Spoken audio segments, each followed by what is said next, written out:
नमस्कार बच्चों, मैं doctor Jitendra Kumar Marothia, associate professor इतिहास विभाग, सम्राट पृथ्वीराज चौहान राजकीय महाविद्यालय अजमेर। द्वितीय वर्ष कला, सेकंड पेपर राजस्थान का इतिहास। हमने सोर्सेस पढ़े, विभिन्न सोर्सों का अध्ययन किया। Pre stone age, later stone age, उसमें होने वाले लक्षण, मानव का विकास, उसके बारे में हमने अध्ययन किया था। और उसके बाद सैंधव सभ्यता के प्रसार में जो राजस्थान के भूभाग आए थे, कालीबंगा और आहड़ की सभ्यता विकसित हुई थी, उसके विभिन्न विशेषताओं, आम जीवन, सामान्य जीवन, धार्मिक मान्यताएं, राजनीतिक परंपरा, इन सब का हमने अध्ययन किया था। और अब आज हमारा टॉपिक है, जो मैंने पिछले अध्याय में आपको बताया था, परिचय के रूप में बताया था, मत्स्य और मालव जनपद। उनमें से हम आज मत्स्य जनपद पर विचार करेंगे।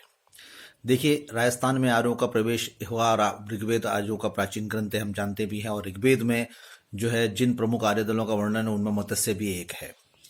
मत्स्य आर्यों में सर्वप्रथम भरतपुर, अलवर, जयपुर, उत्तरी जयपुर के प्रदेशों में अपनी बस्तियां बसाई। इस प्रकार राजस्थान में आर्यों के बसने का सिलसिला शुरू हुआ। सरस्वती नदी के चारों ओर प्रदेश पर आर्यों के पूर्व दल ने अधिकार जमाया और राजस्थान के पश्चिमी तथा गुजरात के भाग में यदु ने दल किया। और इस बात को डॉक्टर डस्टर शर्मा, जो इतिहासकार हैं बहुत प्रसिद्ध, उन्होंने कहा भी है कि इंद्र और सोम की अर्चना की, मंत्रों की रचना और यज्ञों की महत्ता की स्वीकृति और जीवन मुक्ति का ज्ञान आर्यों को सरस्वती नदी की घाटी में निवास करते समय प्राप्त हुआ था। और महाभारत और पौराणिक ग्रंथों में आर्यों की यादव शाखा के कृष्ण और बलराम जगत और मकरांतार यानी मारवाड़ आदि क्षेत्रों से थे। तो अब यहाँ इसी प्रकार महाभारत से भी आर्यों में शाल और साम का समूह मिलता है, जो कि भीनमाल जालोर के है। तो आप भारत में आर्यों का, राजस्थान में आर्यों का प्रवेश का ये विभिन्न ग्रंथों में है। लेकिन मत्स्यमल की जहां तक स्पेशल बात करते हैं, वो भरतपुर अलवर जिले में है। अब राजस्थान के सांस्कृतिक इतिहास में मत्स्य जनपद का अपना बहुत अधिक महत्व भी है। और ये इतना अधिक प्राप्त साक्ष्यों के अनुसार माने तो, विद्वानों की माने तो, मत्स्य जनपद आधुनिक जयपुर, अलवर, भरतपुर जिलों के मध्यवर्ती क्षेत्र में स्थित है। और चंबल की पहाड़ियों में भी इस जनपद का विस्तार हुआ है। और उत्तरी मतलब दक्षिणी पंजाब यानी पंजाब के आगे वाले क्षेत्र जो दिल्ली का तरफ जाता है, वहां पर भी क्षेत्र हुआ है। क्योंकि राजस्थान से बाहर का हुआ है, इसलिए इसे जनपद कहना नहीं ठीक नहीं, बल्कि एक महाजनपद के रूप में इसने अपनी पहचान बनाई है। वैदिक सभ्यता महाकाल्य काल में, जब तक हम बोलते हैं, ऋग्वेद उसमें मत्स्यों का उल्लेख हुआ है। और ऋषि कोशित की उपनिषद और शतपथ ब्राह्मण, इनमें सरस्वती की नदी के किनारे पर मत्स्यों का राजा द्वेतवन जो थे, उनका उल्लेख किया गया है। और उन्होंने अश्वमेघ यज्ञ कराया था, ये भी उल्लेख है ब्राह्मण और उपनिषद में। अब मनु संहिता के अनुसार बात करें तो मनु संहिता में मत्स्य जनपद ब्रह्मिशी देश का एक भाग है। अतः प्राचीन काल में मत्स्य जनपद इन साक्ष्यों के आधार पर कह सकते हैं कि एक महत्वपूर्ण आर्य जनपद था। अनेक प्रसंगों में हम प्राचीन ग्रंथों में इसका उल्लेख प्राप्त मिलते हैं। पांडवों ने इस क्षेत्र में काफी समय बिताया भी था। और इस क्षेत्र के लोग जरासंध के भय से उत्तर की ओर पलायन भी कर गए थे। एक अन्य प्रसंग में यह भी लिखा है कि पूरी अभियान के दौरान भीम ने इस देश को जीता था। सहदेव के भी दक्षिण अभियान के मिलते हैं। महाभारत काल की बात करें तो विराट नाम का राजा यहाँ शासन था। ऐसी मान्यता कि इस राजा ने जयपुर से 85 किलोमीटर दूर विराटनगर की स्थापना की थी। और अज्ञातवास के समय में जो है, जब अंतिम समय में चल रहे थे, तब दुर्योधन ने यहाँ पर आक्रमण किया था। और चूंकि अज्ञातवास समाप्त हो गया था, इसलिए अर्जुन ने वीरतापूर्वक दुर्योधन को यहाँ से बाहर निकाला। और अर्जुन ने गांडीव को हाथ में लेकर संभाला और दुर्योधन को और उनको सारी सेना को प्राप्त किया। कौरव सेना पशुधन छोड़कर भाग गई। इस घटना से राजा जो विराट थे, वो बड़े प्रसन्न हुए। और प्रसन्न होकर विराट ने अपनी पुत्री राजकुमारी उत्तरी का विवाह अर्जुन के पुत्र अभिमन्यु से किया। जो हम पढ़ते भी हैं कि अभिमन्यु के साथ में बाद में युद्ध हुआ। मैं इसका वर्णन आपके सामने कर देता हूं कि महाभारत के युद्ध के समय में एक शक्तिशाली सेना के साथ पांडवों की सेना के लिए पहुंचे भी थे। और कर्ण ने भी इनसे युद्ध किया था। द्रोण ने भी एक प्रहार में मत्स्य देश के 500 घोड़ों को ऐसा मानते हैं। और राजा विराट अपने 3 पुत्र उत्तर, श्वेत और शंख के साथ पांडवों के पक्ष में लड़े भी थे महाभारत के युद्ध में। और उनका दामाद अभिमन्यु भी चक्रव्यूह में हो गया था और उसकी मृत्यु हो गई थी, ये मानते हैं। और इसी दौरान वे, उनकी पत्नी उत्तरा गर्भवती हुई और बाद में परीक्षित को जन्म दिया, जो उत्तरा का पुत्र यानी अभिमन्यु का पुत्र था। और उनके बाद में ही, पांडवों के बाद में, इसी परीक्षित ने विशाल इंद्रप्रस्थ राज्य पर राज्य किया था। अब ये तो पृष्ठभूमि रही, आध्यात्मिक राजनीतिक पृष्ठभूमि रही और इनकी एक रही है। अब बात करता हूं मैं शासन व्यवस्था की।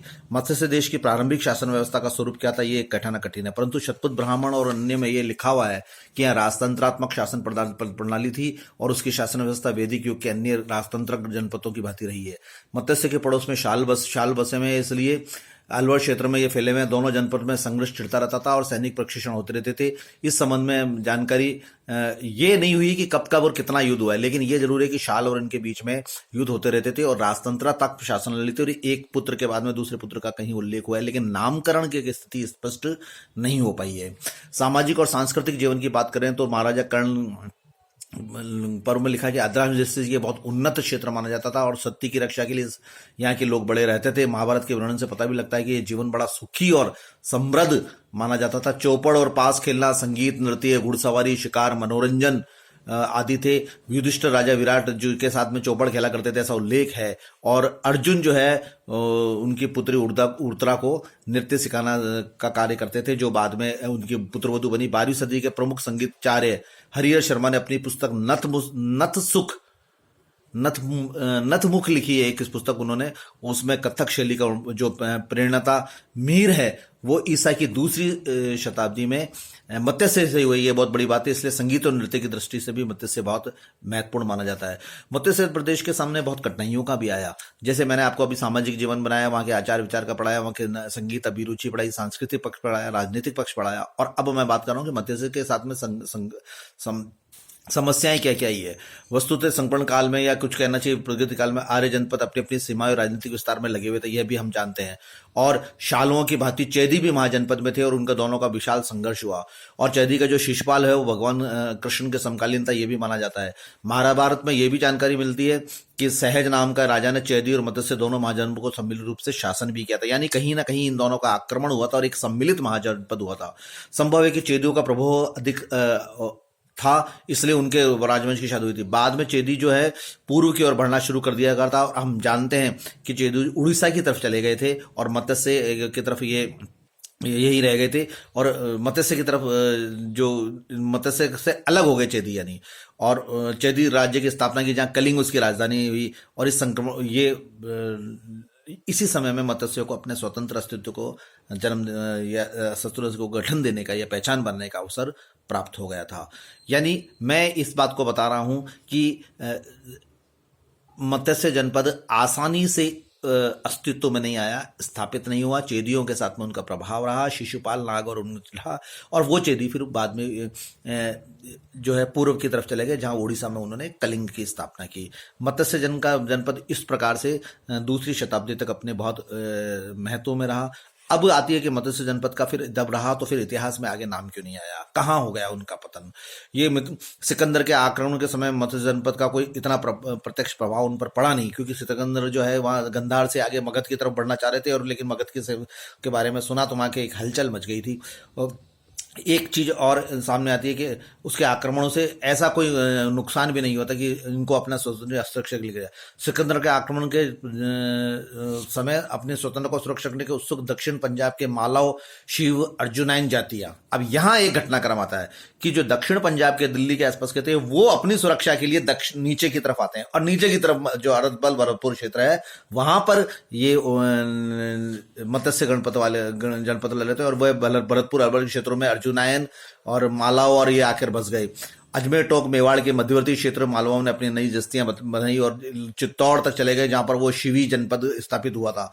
राजनीतिक जीवन पर इनका इसकी का कारण विस्तार पड़ा, और उनकी विस्तारवादी और सैनिक शक्ति को जो है धीरे धीरे वो सहन नहीं कर पाए मत्स्य जनपद वाले, और मत्स्य जनपद की सैनिक शक्ति क्षीण होती गई और अर्जुनाइन तथा मालव लोगों की शक्ति मजबूत हो गई। चेदियों के स्वतंत्र होने के बाद ही मत्स्य जनपद को पहले मालवों और अर्जुनाइयों से लोहा लेना पड़ा, और नियंत्रण से क्षेत्र से बाहर निकल के फिर भी उनका अस्तित्व बना रहा।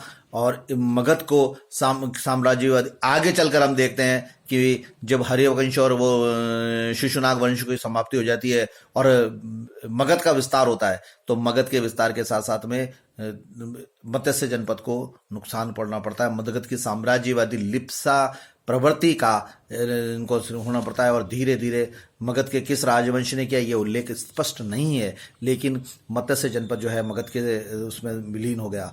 और नंद सम्राट के समय में मत्स्य जनपद को अपनी पूर्ण स्वतंत्रता और स्वायत्तता से हाथ धोना पड़ा था। मत्स्य की राजधानी विराट से प्राप्त अशोककालीन अवशेष, मैं बता रहा हूँ, विराट बेराट में जो है विराट अवशेष है, बौद्ध स्मारक है, इस कथन की पुष्टि करते हैं कि वह मगध के अधीन थे। लेकिन फिर भी कह सकते हैं कि ऋग्वेद काल से लेकर मगध के उत्थान तक राजस्थान के प्राचीन भारत के इतिहास में राजनीतिक सांस्कृतिक में मगध की महत्वपूर्ण भूमिका रही है। और राजस्थान की बात करें विशेषताएं, तो राजस्थान के संबंध में एक बहुत महान जनपद के रूप में इसने अपनी पहचान बनाई है। ये मैंने संक्षेप में मत्स्य जनपद के बारे में बताया, जो अलवर भरतपुर क्षेत्र में स्थित है। और आगे हम मालव जनपद के बारे में अध्ययन करेंगे। धन्यवाद।